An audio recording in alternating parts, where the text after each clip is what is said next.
get hit. So I'm gonna say LeBron James. And you know what? Let the debate begin. And I don't give a rat's ass if they do. I just telling you who I would like. That's all. I said that LeBron will. I find him to be the most talented player I've ever seen in NBA history. Got a problem with that statement by me? Well, you sound like you're threatening me. No, I'm not threatening you. Many people. But what came after that statement is what really shook the basketball world. Karl Malone made it clear that talent and greatness are not the same thing. He respected LeBron's skills, size, vision, strength, and long career. He did not deny any of that. But he also made it clear that being the greatest player of all time requires more than talent and stats. It requires winning when everything is on the line. It requires standing firm when things get hard. It requires closing the deal on the biggest stage. According to Malone, this is where the debate changes. When the interviewer asked where LeBron ranks all time and whether he is the greatest ever, Malone did not take the safe route. He did not hide behind phrases like different eras or he's in the conversation. He leaned forward and spoke directly. He said that if you want to be called the greatest, your finals record matters. And this is where his argument started to hit hard for many fans. LeBron James has been to the NBA Finals 10 times. That is impressive. Nobody denies that. It takes skill, health, leadership, and consistency to reach that level so many times. But Malone pointed out the uncomfortable truth that often gets ignored. LeBron won 4 of those finals and lost 6. That means more losses than wins on the biggest stage. Malone said that greatness is not about just getting there, it is about finishing the job. He compared that record to Michael Jordan's. Jordan went to the finals 6 times. He won 6 championships. He earned finals MVP in all 6. He never lost on that stage. Malone said champions are remembered for rings, not runner-up banners. Nobody celebrates effort at that level. History remembers who won, not who tried. Malone explained that Magic Johnson never bragged about finals losses. Larry Bird never asked for credit just for making it. The standard has always been rings. Showing up is not the same as dominating. And according to Malone, LeBron's finals record does not match the GOAT label. Then Malone moved to another topic that has followed LeBron for most of his career: team changes, franchise moves, resetting the situation when things did not go perfectly. Malone laid it out clearly. LeBron spent 7 years in Cleveland early in his career and won no championships. When the pressure grew, he left. He went to Miami and joined Dwayne Wade and Chris Bosh. That move created a super team. With that level of talent, expectations were sky high. Malone pointed out that LeBron won 2 championships in 4 years with Miami. That is not failure, but it is not dominance either. When things started to break down, LeBron left again. He returned to Cleveland, but not alone. The team traded for Kevin Love to make sure another star was there. That run produced 1 championship, then LeBron left once more. His next stop was Los Angeles, where Anthony Davis was already waiting. Once again, a top-level star was part of the plan. Malone said this pattern cannot be ignored. New city, new help, same strategy. According to him, the greatest players do not move from place to place searching for the perfect situation. Then Malone compared this approach to Michael Jordan's career. Jordan stayed in Chicago through his entire prime. He did not leave to join other stars. He did not look for shortcuts. He built the Bulls from the ground up. He grew with that team. He helped turn Scottie Pippen into a Hall of Famer. He faced his rivals and beat them instead of joining them. According to Malone, this difference matters. Greatness is not just about winning, it's about how you win. It's about staying when things are hard. It's about embracing pressure instead of avoiding it. Malone said Jordan did that, LeBron did not. Then Malone went deeper. He said there is a difference between being great and being the greatest. LeBron is absolutely great, one of the best ever, no debate. But the greatest requires something extra. It requires patience, loyalty, and building something over time. It requires embracing pressure instead of avoiding it. Malone said the greatest players do not reset the board every time adversity hits. They fight through it. They grow stronger because of it. According to Malone, LeBron often chose a new situation instead.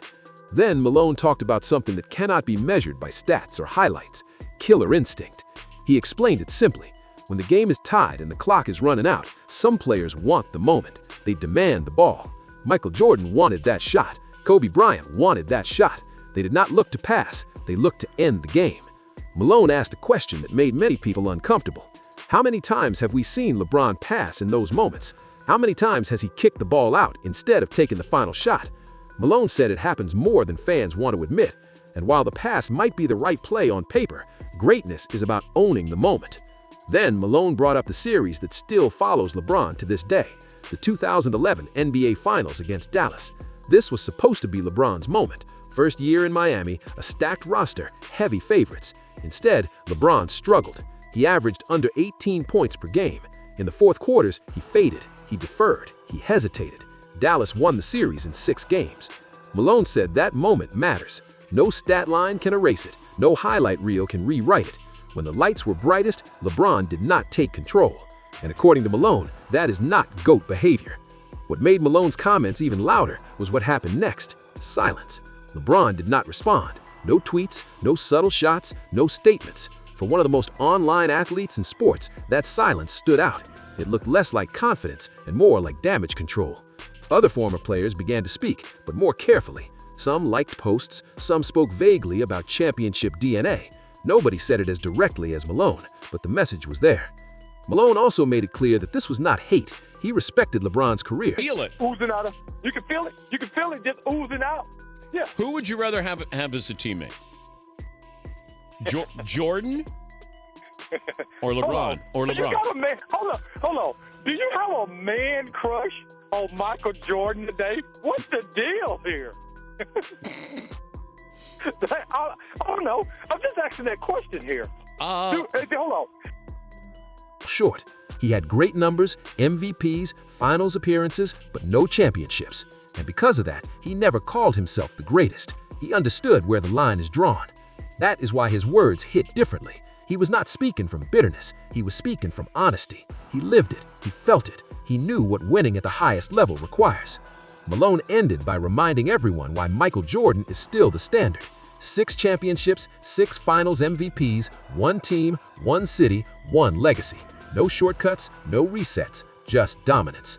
LeBron can be top 5, top 3. That's a fair debate. But the GOAT title, according to Malone, was never as close as people want to believe once you look at the details. This conversation is not going away. Malone opened the door. Other legends may follow. The GOAT debate is no longer protected by safe answers. It is being examined honestly. Agree or disagree, Malone said what many have been thinking for years. And when a legend speaks with that level of calm and confidence, the basketball world listens. The impact of Karl Malone's words did not fade after the interview ended. In fact, they grew louder with time. Fans kept replaying the clips, not because Malone was angry or disrespectful, but because he was steady and certain. That calm delivery made people think. It forced fans to slow down and really listen instead of reacting emotionally. That is why the debate shifted. It was no longer about highlights or social media arguments. It became about standards. Malone's comments also exposed how much the GOAT debate has changed over the years. In earlier eras, the conversation was simple. Championships mattered most. Finals performances mattered most. Closing games mattered most. Today, the debate often gets softened. Longevity, counting stats, and influence are pushed to the front. Malone reminded everyone that those things are important, but they were never the main requirement for being the greatest. He made it clear that pressure is the real test. Anyone can be great when things are smooth. Anyone can put up numbers in the regular season. The greatest players are defined by what they do when the margin for error disappears. Malone said Jordan didn't just survive those moments, he owned them. The pressure didn't scare him, it fueled him. That is where Malone believes LeBron's story becomes complicated. LeBron has had many big moments, but he has also had moments where he chose the safe option, passing instead of shooting, trust in the system instead of taking control. Malone did not say this makes LeBron a bad player. He said it keeps him from being the greatest. Another point Malone hinted at was leadership style. Jordan led with force and demand. He pushed teammates hard. Sometimes it made people uncomfortable, but it built a championship mindset. According to Malone, that kind of leadership creates winners. LeBron leads differently. He empowers, he supports, he trusts. That works in many situations, but Malone questioned whether it creates the same edge when everything. As the conversation spread, fans began revisiting old moments with fresh eyes. The Dallas Finals, the Spurs losses, the Warriors series. Not just the wins, but how the losses happened. People began asking harder questions. Did LeBron dominate when he had to? Did he always control the moment, or did the moment sometimes control him? The silence from LeBron's side only added fuel. Normally, narratives get pushed back quickly, quotes get clarified, stories get redirected. This time, nothing happened. That absence spoke volumes to many fans. It felt like the conversation hit a place that could not be easily brushed off. Malone's words also gave permission to other former players to speak honestly, not loudly, not aggressively, but truthfully. Some agreed openly, others hinted quietly. The tone shifted from defending LeBron to questioning the standard itself. What does the greatest really mean? Malone never said LeBron failed his career. He never said LeBron did not belong among the greats. He said the bar for the greatest is higher than many want to admit. It is uncomfortable, it is demanding, and it does not bend to modern narratives. At the heart of Malone's argument was accountability. Not blaming teammates, not blaming circumstances, not blaming eras, just results. When the season ends, only one team wins. That truth has never changed. Malone reminded fans that history is not emotional, it is cold. It remembers rings, moments, and dominance. It does not adjust for context. It does not reward almost.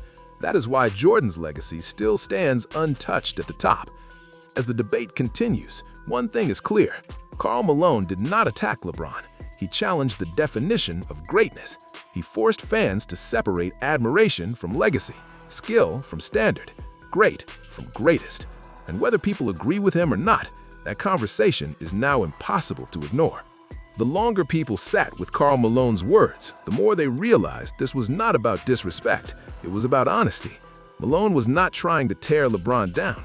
He was trying to protect a standard that he believes has slowly been lowered over time.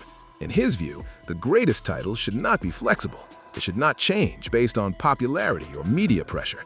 It should remain firm, even if that makes people uncomfortable. Malone's perspective also brought attention to how much modern basketball conversations are shaped by narratives instead of outcomes. Today, losses are often explained away, context is added, blame is shared. Malone pushed back against that way of thinking. He believed that the greatest players accept responsibility when things go wrong. They do not hide behind explanations. They carry the weight themselves. He pointed out that Jordan never needed excuses.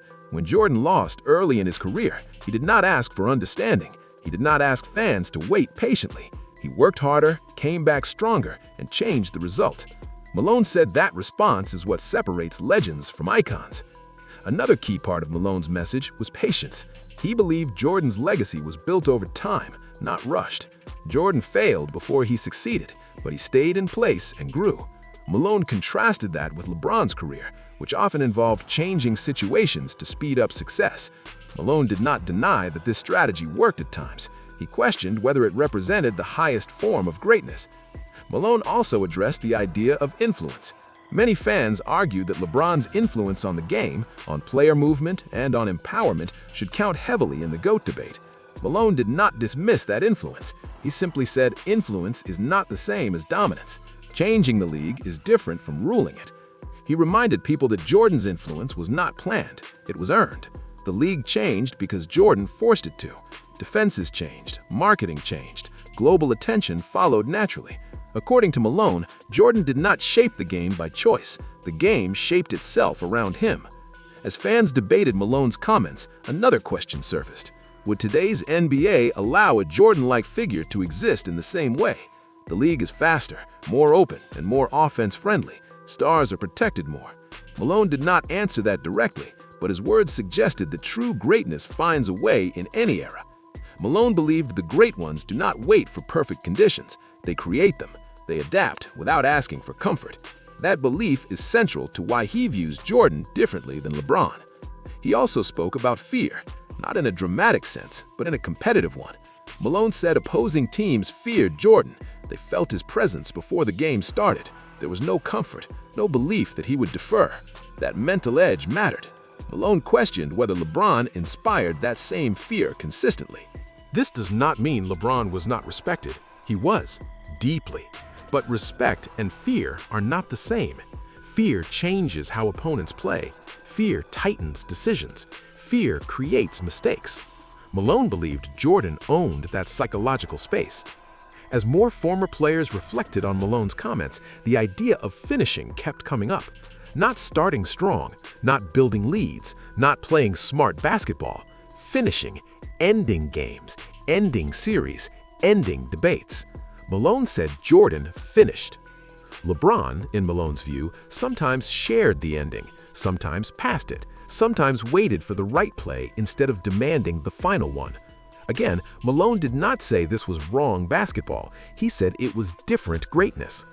Malone also touched on how history treats these differences. Over time, details fade, only the outcomes remain. Box scores disappear, advanced stats become footnotes, championships remain, moments remain. Malone believed Jordan's moments were cleaner, sharper, and more final. As the days passed, it became clear that Malone's comments were not going to fade away. They were too clear, too measured, too grounded in long-held standards. Fans could argue them, but they could not dismiss them easily.